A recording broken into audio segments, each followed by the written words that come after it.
Bonjour et bienvenue dans ce nouveau coaching live.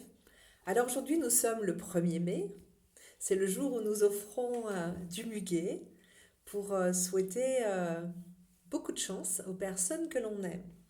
Du coup, la question du jour est la suivante: les porte-bonheur sont-ils efficaces?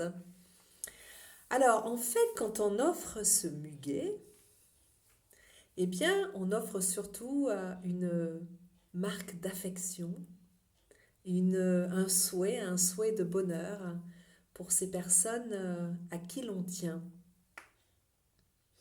Et c'est intéressant de voir que, alors qu'on parle de porte-bonheur pour le muguet, en fait, on souhaite de la chance à ces personnes-là qui le reçoivent.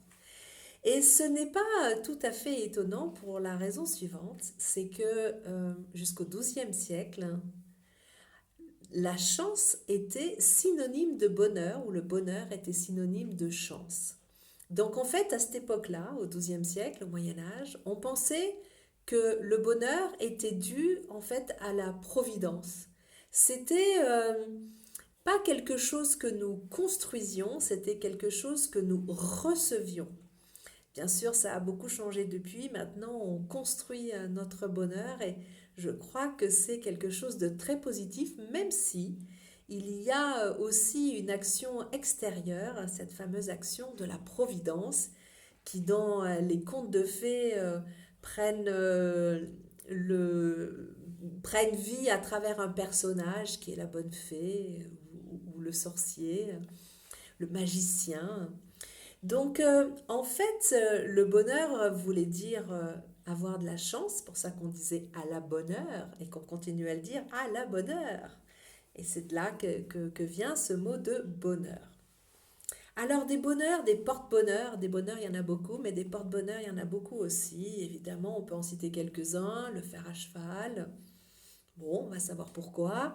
Le trèfle à quatre feuilles, ça on le sait, c'est parce que c'est rare de trouver un trèfle à quatre feuilles.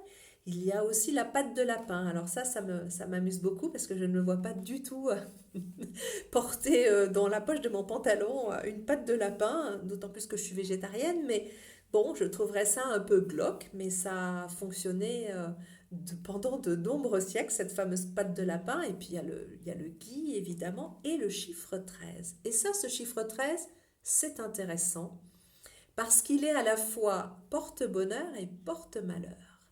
Porte-bonheur, hein, on le dit, tiens, c'est aujourd'hui, c'est vendredi 13, il faut jouer au loto. Et puis, pour les chrétiens, c'est un chiffre porte-malheur, puisque au moment de la scène, donc, Jésus était entouré par ses 12 apôtres et il y avait un traître parmi ces 12 apôtres. Donc c'est intéressant de voir que ce qui est conçu pour certains comme un porte-bonheur et pour d'autres est un porte-malheur.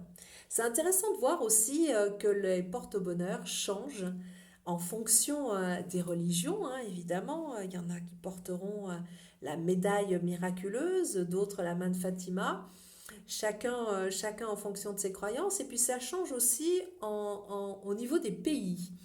Vous savez, vous avez dû voir quand vous rentrez dans les restaurants chinois, vous avez toujours un aquarium et c'est très important pour eux, ça porte bonheur, c'est une question énergétique. Et puis vous savez, vous avez le petit chat qui fait comme ça de la main. Et bien là aussi, ça c'est leur porte-bonheur à eux. Nous, ça ne nous parle pas vraiment. Donc on voit que c'est en fait un fait culturel, hein, et qu'il n'y a pas de vérité pure et dure en la matière. Ça, c'est intéressant. Alors, qu'est-ce que c'est qu'un porte-bonheur? Eh bien, c'est un objet à qui on attribue le pouvoir, entendez bien ce mot, le pouvoir de nous apporter de la chance. Donc, c'est lié à une croyance et non à une certitude.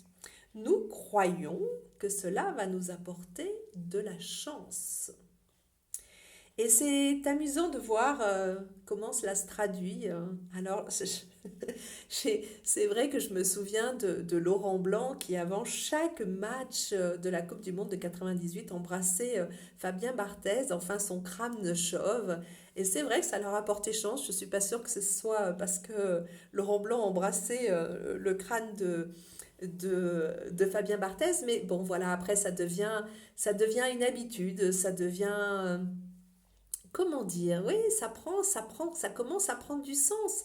Comme ce gardien de but aussi, qui embrasse ses buts avant de commencer le match et qui leur parle. Bon, parler à un poteau, je suis pas sûre que le poteau réponde, mais c'est toute la force de notre croyance que nous mettons dans ces rites-là. Et c'est vrai que ça devient un rituel, c'est-à-dire qu'on le fait de manière systématique. Et si on ne le fait pas, on a très très peur que ça nous porte malchance. Donc on se retrouve un peu coincé, il faut le dire, dans ces rituels. Mais ils ont l'avantage, le grand avantage, ces rituels, de nous mettre dans l'ambiance. C'est-à-dire que ce sont, comme par exemple en méditation. Vous voyez, quand on rentre en méditation, souvent avant, on a allumé une bougie. Bon, certes, c'est symbole de lumière, hein, et on a allumé de l'encens aussi. Euh, on a comme ça toutes ces pratiques. On peut dire une prière avant ou un homme qui a un sens puisque c'est le sens, c'est le son de l'univers. Donc on se met en connexion. Et c'est vraiment ça la question. C'est on se prépare mentalement quelque part. En mettant en place tous ces rituels, en ayant son porte-bonheur avec soi, on, on se prépare mentalement. Cela nous donne de la force, cela nous donne un ancrage, cela nous permet de nous centrer. On pourrait dire aussi que cela nous permet de nous mettre dans l'ambiance. Euh, voilà, on est là complètement, on ramène tout son être dans l'événement dans lequel nous sommes, dans ce que nous voulons voir advenir. Et ça, c'est important de concentrer, de rassembler toute son énergie pour obtenir un objectif particulier. Je l'ai utilisé, ce porte-bonheur, dans le cadre d'un coaching avec Marie, appelons-la Marie. Elle avait une relation très difficile avec sa mère. Elle allait la voir juste après avoir passé 48 heures ou 3 jours, je ne sais plus, avec moi. Et c'est sûr qu'elle était elle se sentait toute fragile quand elle était avec sa mère, qui était sûrement une personne avec une très forte personnalité et beaucoup de pouvoir. Et donc je lui dis, écoute, si tu veux, maintenant on a beaucoup travaillé ensemble sur la relation avec ta mère. Si tu veux te sentir peut-être un peu plus forte, tu peux prendre un objet qui est un objet euh, que nous allons choisir ensemble. Donc je lui ai proposé, j'avais des petites étoiles, des petits cœurs en bois et elle a choisi le cœur en bois. On l'a, j'allais dire, chargé, c'est-à-dire que on a médité sur la relation à sa mère, on l'a avec cet objet-là qu'elle tenait dans sa main, et du coup, ça l'a chargé de cette énergie-là, de ce rôle-là, de cette mission qu'on donnait à ce porte-bonheur-là. Et c'est vrai que elle l'a pris ce jour-là, le lendemain, donc dans sa poche. Je lui ai dit, tu sais, tu peux le toucher quand tu sens que tu es un peu fragile, eh ben, mets la main dessus. Et c'est vrai que ça donne de la force parce qu'on ne se sent plus seul quand on a un porte-bonheur avec soi. On sent que la providence est là et ça nous permet de nous ancrer. Donc ça a du bon, ces porte-bonheur. Si on n'en devient pas dépendant, parce que qu'est-ce qui se passe si on n'a pas notre porte-bonheur le jour où on en a besoin? Est-ce que ça veut dire qu'on va avoir la shkumun? Donc, c'est important d'utiliser cet objet transactionnel, on peut l'appeler comme ça en psychanalyse, et en même temps de ne pas être dépendant de ces objets-là. Le plus grand porte-bonheur que nous avons, c'est nous-mêmes. C'est notre foi en nous-mêmes, c'est notre confiance en la vie, notre foi en la vie. Voilà, quoi qu'il en soit, écoutez, nous sommes le 1er mai, donc je vous offre avec le cœur et avec la pensée un brin de muguet à tous et à toutes.